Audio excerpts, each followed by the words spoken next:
Drop thumbing.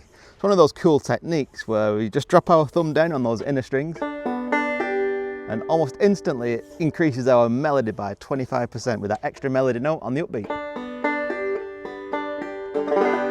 And drop thumbing is super versatile. You can use it anywhere really. You can use it to replace the basic frailing strum, and it just instantly creates that nice flurry of eighth notes, you know. But I found three different places where, in my opinion, drop thumbing sounds the best. And what I'll do today, I'll just talk through those three ideas, and if you think of any yourself, let me know in the comments. But the first idea is using drop thumb where you've got additional syllables in the lyrics of a song. So let's take a super beginner friendly song, for example. Ooh, which one? Skip to My Lou.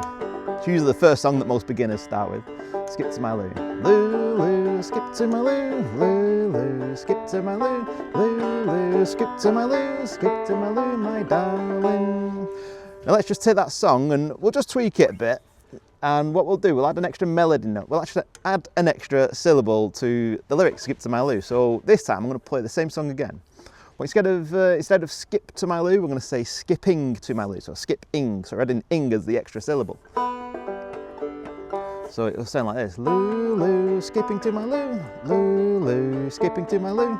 Lou, Lou, skipping to my Lou. Skipping to my Lou, my darling. And because you've got the extra syllable now, that's the perfect place to slam that drop thumb in. So adding that extra syllable in, it'll sound something like this. Lou, Lou, skipping to my Lou. Lou, Lou, skipping to my Lou. Lou, Lou, skipping to my Lou. Skipping to my Lou, my darling. So you can hear by adding the drop thumb in on those extra syllables, it just catches that melody and elevates it. Now if you want to go a little bit extreme with it, a little bit over the top, you could add more syllables. So now this time, instead of skipping to my Lou, let's assume that this fella who's got his Lou on the side, he's a bit of a player and he's got another Lou in the other town. So he's got one in Manchester, one in Liverpool, and they're both meeting up at Warrington. Now this time, instead of skipping to my Lou, we're going to have skipping to my Lou and Lou. So he's got two Lou's. So now it'll sound like this.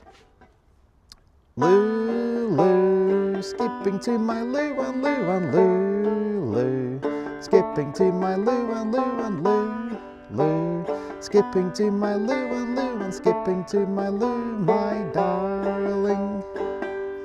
So you can hear there how the drop thumb just catches all those syllables on that melody as we increased the lyrics and modified the song Skip to My Lou to something a little bit more rich in syllables.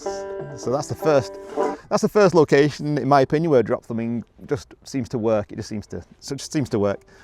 And the second location where drop thumbing just works is in the break.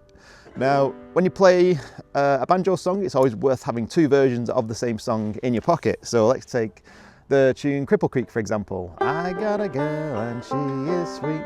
She's as sweet as she can be. And then the chorus.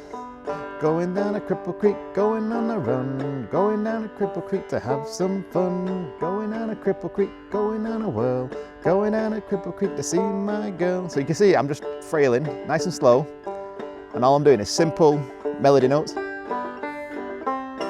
chords, nothing too extreme. So it's always worth having just a basic backup version for your voice and then having a break version. So in the break, we're going to let the banjos do all the singing. This is where you add all your embellishments and stuff like that.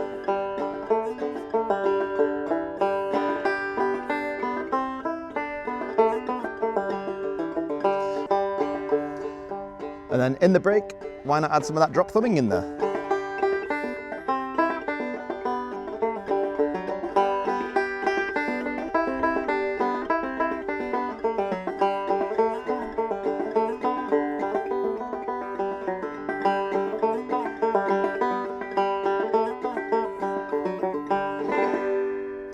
So it just adds more melody to the break part of the song. So having two versions of the same song, a basic backup and then a break, and then in the break you want to add all your fancy stuff in there, all your embellishments, your slides and some of that lovely drop thumb.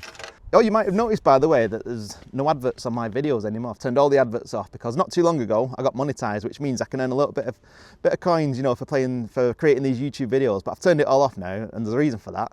And the reason is this: because when I was 18, I didn't have a lot of money. I was an apprentice working on the railway. So I was a track maintenance apprentice. I did all the hard work, you know, changing sleepers, digging wet beds, shoveling ballast, you name it.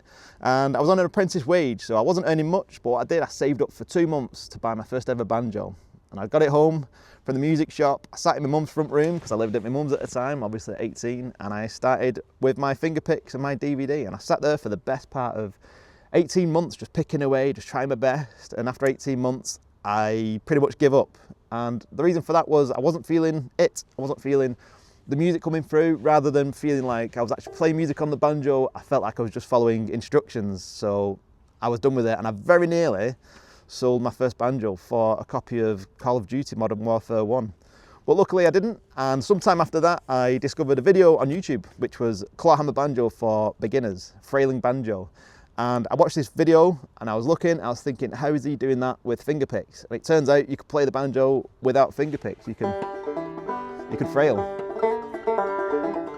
My mind was blown and my life was changed thereafter, and I started my own banjo adventure on a quest of knowledge and discovery to learn how to do this technique, this frailing banjo. So for the next nearly 2 decades now, I was learning clawhammer banjo, and I was finding my own path, watching loads of DVDs, videos, doing exactly what you're doing right now, watching YouTube videos, struggling, and eventually I found my way, and I consider myself fairly competent now. I can play a few tunes on the banjo, and looking back from being an apprentice to where I am now, I thought to myself, do you know what I could do? Is build my own apprenticeship for adults, for non-musical adults who want to learn this skill, to learn how to play the banjo. And I created Banjo Adventures. It's an online space where you can learn how to play from scratch. It's aimed at complete beginners, so no prerequisites, no pre-skills required. We go right to the basics. We start from day one, from scratch, and we work our way up to learning how to play some pretty cool songs on the banjo.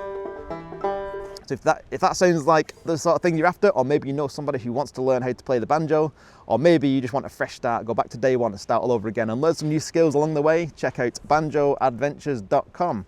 And that, ladies and gentlemen, is why I don't put adverts on my YouTube videos anymore, because the only advert worth paying any attention to is that one. The third place where drop thumbing works, in my opinion, is when you're going down in pitch. Now, exclude the 5th string for a moment, take the 4th string, 3rd, 2nd, 1st, you hear it goes low to high, and then you go high to low, 1st, 2nd, 3rd, 4th. Now, this is no hard written rule, this is just in my opinion and what I think sounds pretty good.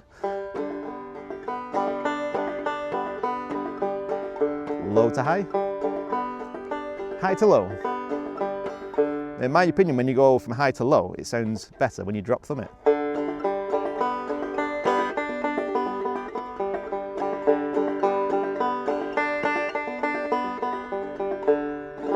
Let's take a tune, for example, like Twinkle Twinkle.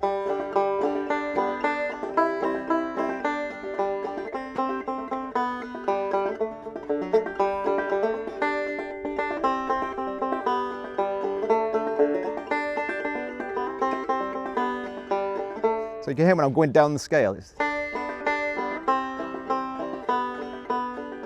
that's just frailing it or drop thumb it.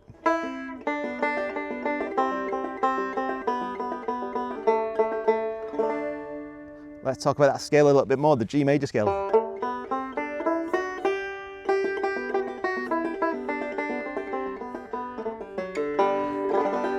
So we can frail up the scale.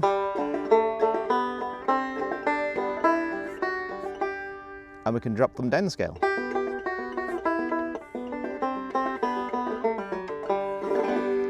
So that's the third way that, in my opinion, drop thumbing sounds cool. It's when you're going down in pitch, from higher notes to lower notes. So that is 3 ways that drop thumbing, in my opinion, just works. It just sounds the best. And if you agree with me, let me know. And if you've got some other ideas, obviously let me know in the comments.